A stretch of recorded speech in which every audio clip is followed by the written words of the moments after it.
Maneno ndio hiyo. Bas. Ndio hiyo story. What are you saying? What are you saying? What is he saying?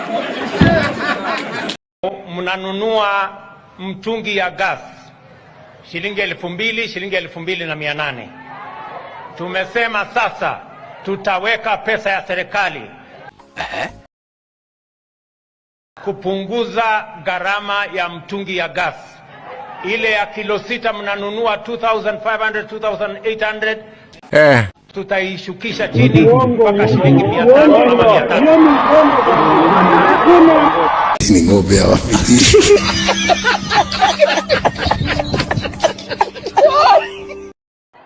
Nirudie hapo? Mnasema nirudie hapo? Nirudie? Wacha nirudie. Ile mtungi mnanunua kuanzia mwezi wa 6. Hiyo mtungi itatoka shilingi 2,800 mpaka shilingi 500 ama 300. Bwana, watu si wajinga bwana. Watu si wajinga vile mnadhani. Watu si wajinga.